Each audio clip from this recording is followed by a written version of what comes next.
Hello everyone.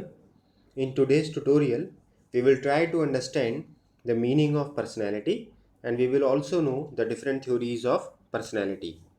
आइए जानते हैं हम पहले पर्सनैलिटी शब्द के बारे में कहाँ से ये शब्द आया है.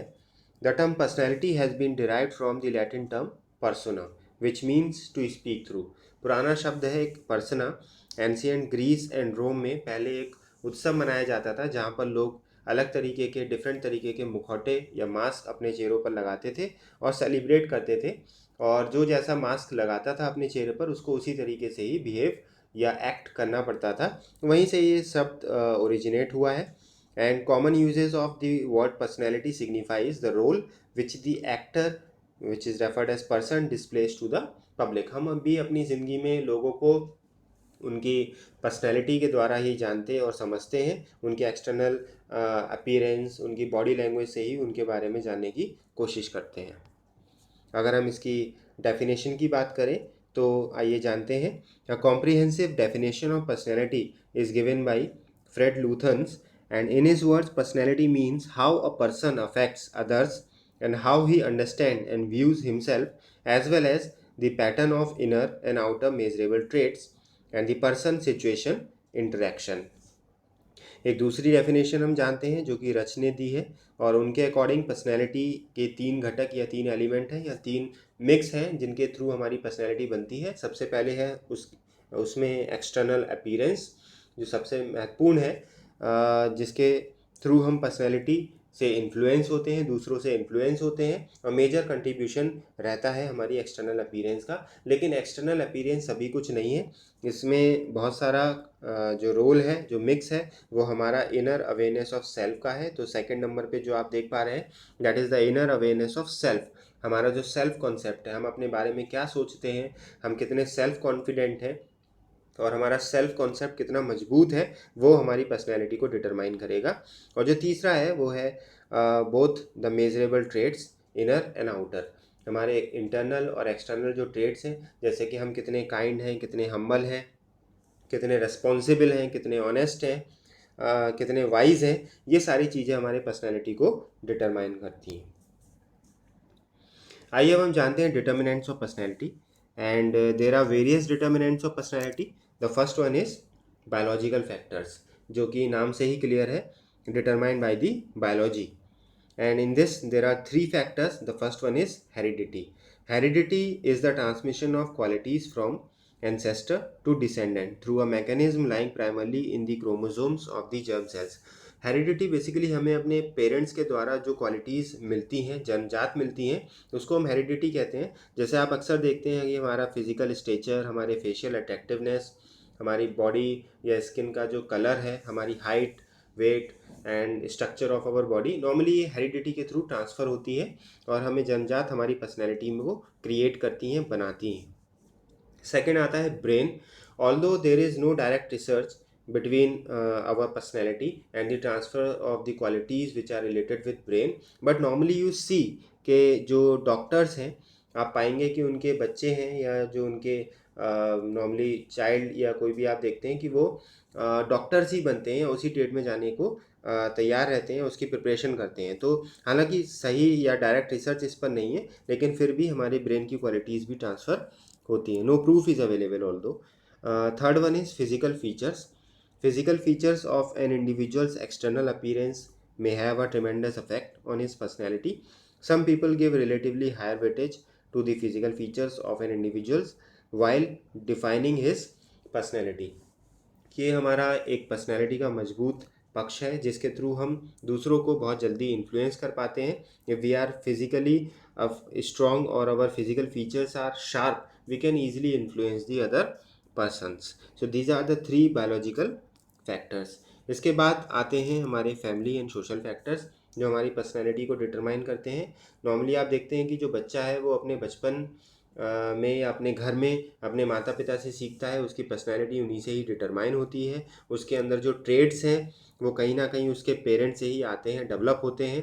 वो किस तरीके से बिहेव कर रहे हैं, किस सिचुएशन में कैसे रिएक्ट कर रहे हैं, रहन सहन, तौर तरीके, वो अपनी फैमिली मेम्बर से ही सीखता है. उसके बाद जब वो स्कूल जाता है तो अपने स्कूल एनवायरनमेंट में अपने टीचर्स, अपने दोस्तों, और आसपास के वातावरण में जो भी लोग या जो भी घटक मौजूद होते हैं उनसे वो सीखता है, तो उसके उसकी पर्सनैलिटी डिटरमाइन होती है।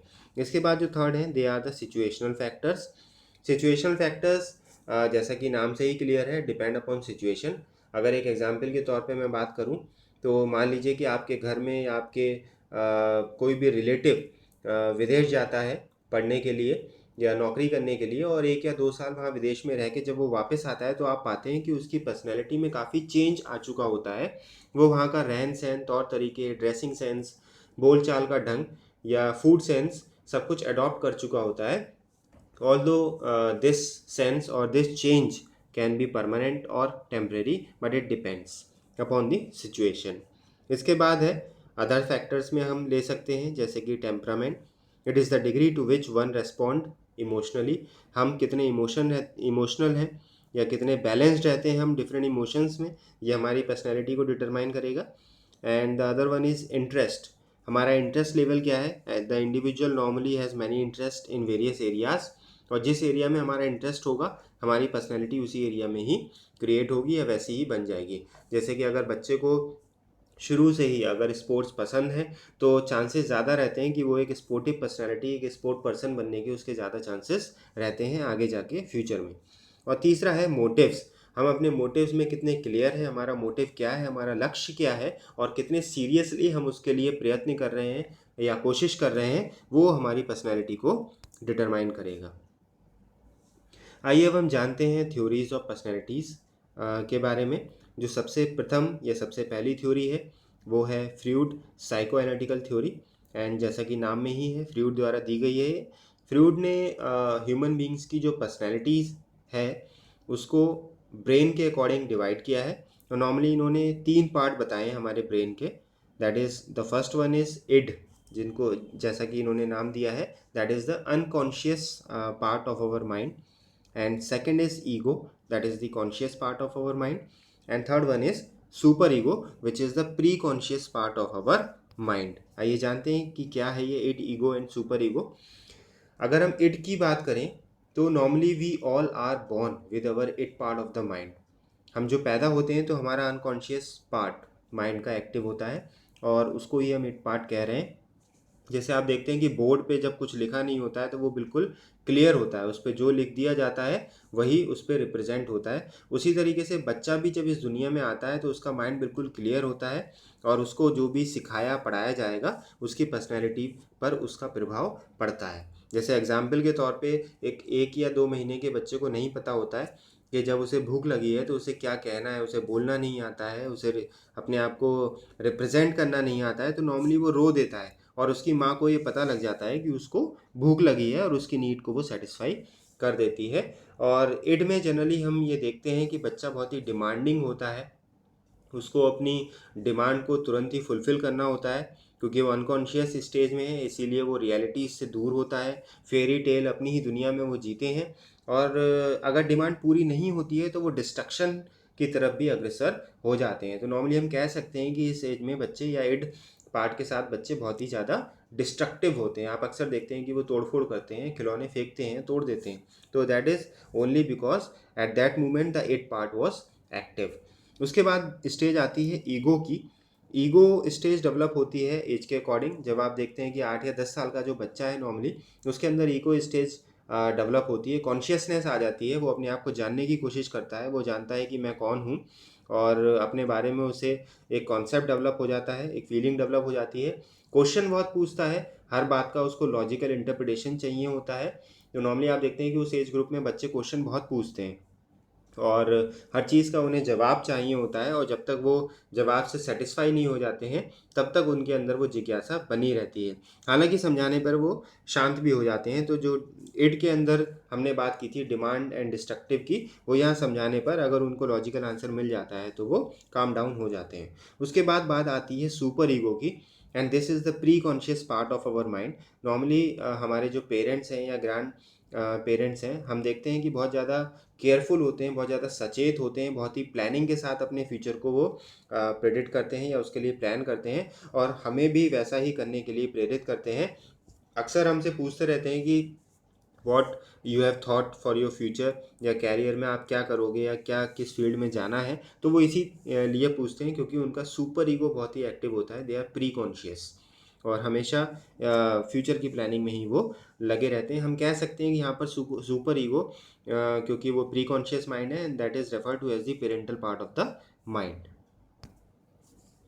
इसके बाद सेकंड थ्योरी दी गई है एरिक्सन के द्वारा, और खासा लोकप्रिय है, एरिक्सन थ्योरी ऑफ डेवलपमेंट के नाम से। उन्होंने जो ह्यूमन एज है, एज ब्रैकेट है या उम्र है, पूरी लाइफ साइकिल है, उसको डिफरेंट स्टेजेस में डिवाइड किया है। आइए जानते हैं कि वो स्टेजेस क्या हैं।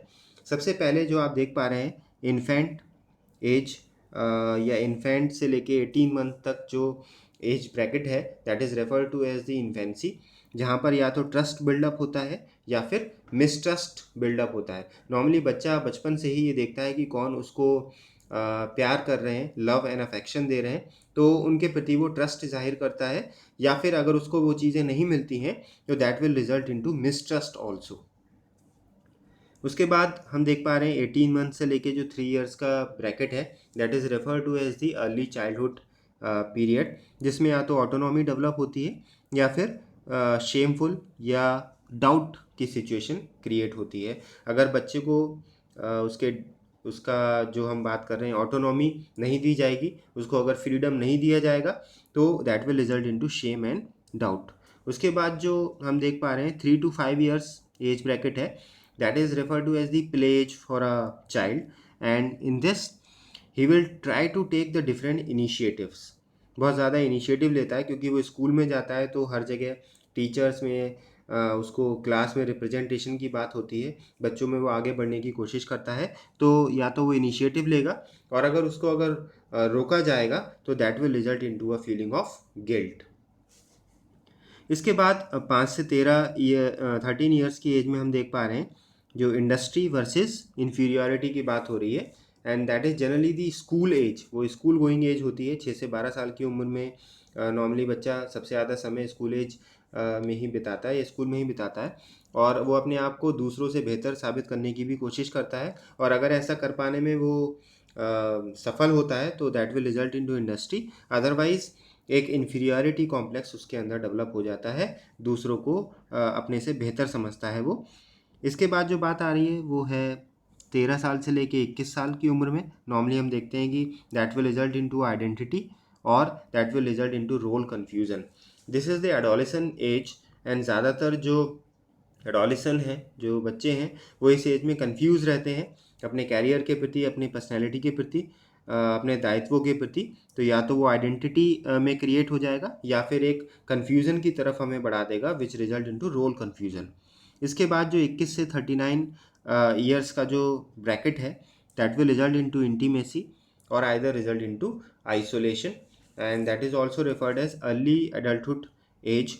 इसमें हम देखते हैं कि इस एज ब्रैकेट में जनरली हमें इंटीमेसी चाहिए होती है, तो या तो वो हमें मिल जाती है तो we become intimate to others, and अगर नहीं ऐसा होता है तो that will result into isolation. इसके बाद 40 to 65 ईयर्स जो ब्रैकेट है, that will result into generativity versus stagnation. Generally हम अपनी भागदौड़ में, ज़िंदगी में कैरियर बनाने में बिजी रहते हैं, और बहुत सारी चीज़ें हम पीछे छोड़ जाते हैं, या अपने जो हमसे जुड़े हुए लोग हैं, हमारी फैमिली है, उन पर ध्यान नहीं दे पाते हैं, तो that will result into generativity या स्टैग्नेशन। और लास्ट जो आप देख पा रहे हैं 65 and older, and that will result into ego integrity versus despair. क्योंकि इस एज में जनरली लोग एक्सपीरियंस होते हैं, जो हमारे पेरेंट्स हैं या ग्रैंड पेरेंट्स हैं, आप देखते हैं कि वो एक्सपीरियंस के अकॉर्डिंग दूसरे को गाइड करने की क्षमता रखते हैं, तो यंगर जनरेशन के लिए वो एक स्टैंडर्ड या बेंचमार्क की तरह ट्रीट होते हैं, एक रोल मॉडल की तरह रहते हैं, और उनको गाइड करते हैं हमेशा ही। This is all about the Erikson theory. इसके बाद जो थर्ड थ्योरी है वो है शेल्डन फिजिग्नोमी थ्योरी। शेल्डन ने जो पर्सनैलिटीज़ हैं उनको 3 तरीके की पर्सनैलिटीज़ बताई गई हैं। वर्ल्ड में अगर हम देखें तो 3 तरीके की पर्सनैलिटीज़ पाई जाती हैं, वो हैं एंडोमॉर्फ्स, मीजोमॉर्फ्स एंड एक्टोमॉर्फ्स। आइए जानते हैं हम एक एक करके। एंडोमॉर्फ्स कौन होते हैं? जैसा कि आप स्क्रीन पे देख पा रहे हैं, endomorphs are generally fleshy and bulky, and they are very friendly and slow to react. अगर हम इनके बॉडी टाइप या बॉडी स्ट्रक्चर की बात करें या इनके गुणों की बात करें, तो मोटे होंगे थोड़े, इनका एब्डोमेन बाहर निकला होता है, पेट बाहर निकला होता है, और खाते बहुत हैं। इनको फूड की आदत होती है, नॉर्मली हर समय खाने की आदत होती है।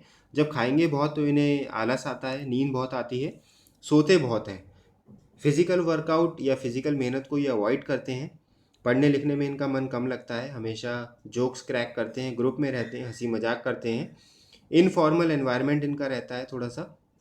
सीरियस कम होते हैं पढ़ाई के प्रति, अपनी ज़िंदगी के प्रति, और सोशल भी कम होते हैं, और मेहनत से खासा दूर रहते हैं। ये इनकी पहचान है, इंडोमॉर्फ्स। इसके बाद हम देखें तो मीजोमॉर्फ्स हैं second, and they are athletic, they are risk taker in organization and they take challenges. जैसा कि इनका बॉडी स्ट्रक्चर है बहुत ही स्ट्रांग होता है, बिल्डअप इनकी बहुत स्ट्रांग होती है, स्पोर्टिव पर्सनैलिटीज़ होती हैं ये, और बहुत ही बैलेंस तरीके से अपनी ज़िंदगी को बिताते हैं, चाहे वो खान पान में हो या इनकी ज़िंदगी में और कोई डिसीजन लेना हो, तो बहुत ही बैलेंस ये मेंटली भी और फिजिकली भी रहते हैं। हमेशा ध्यान देते हैं कि उन्हें क्या खाना है, क्या नहीं खाना है, और कितना खाना है, और हमेशा आगे रहते हैं सोशल वर्क में। फिजिकल वर्कआउट बहुत करते हैं, शरीर से स्ट्रांग होते हैं, बीमारियां इनको अक्सर नहीं छू पाती हैं, क्योंकि ये बहुत ही सोच समझ के या प्लान करके अपनी लाइफ को बिताते हैं। बहुत गुड, अच्छे एक ऑलराउंडर होते हैं ये, पढ़ाई में भी खासा अच्छे होते हैं, स्पोर्ट्स में भी खासा अच्छे होते हैं, फिजिकल वर्कआउट करते हैं, और मेहनत करने से ही चूकते नहीं हैं। इसके बाद है थर्ड, एक्टोमॉर्फ्स। एक्टोमॉर्फ्स जैसा कि स्क्रीन पर आप देख पा रहे हैं, पतले दुबले शरीर के, वज़न कम होता है इनकी हाइट के अकॉर्डिंग इनका, खाते बहुत कम है, और जब खाएंगे कम तो इनको नींद भी कम आती है, तो अक्सर ये रात रात भर बैठ के पढ़ाई करते हैं। ब्रिलियंट होते हैं, अक्सर हम देखते हैं कि इस तरीके की जो पर्सनैलिटी है वो ब्रिलियंट होगी, पढ़ाई लिखाई में आगे होते हैं, लेकिन सोशल वर्क में खासा पीछे होते हैं, ऑलराउंडर नहीं होते हैं ये। पढ़ाई और इंटेलिजेंस के कामों में ये आगे जनरली पाए जाते हैं। सोशल नहीं होते हैं, जहाँ भी कहीं गैदरिंग होगी या चार लोग होते हैं ग्रुप में, ये हमेशा अवॉइड करते हैं उस सिचुएशन को। वर्कआउट से भी दूर रहते हैं, स्पोर्ट्स से भी ये दूर रहते हैं। तो ये जनरली शेल्डन ने 3 तरीके की पर्सनैलिटी बताई है। इसके साथ ही थ्योरीज यहाँ पर फिनिश होती हैं। उम्मीद करता हूँ कि ये ट्यूटोरियल आपको पसंद आया होगा। धन्यवाद।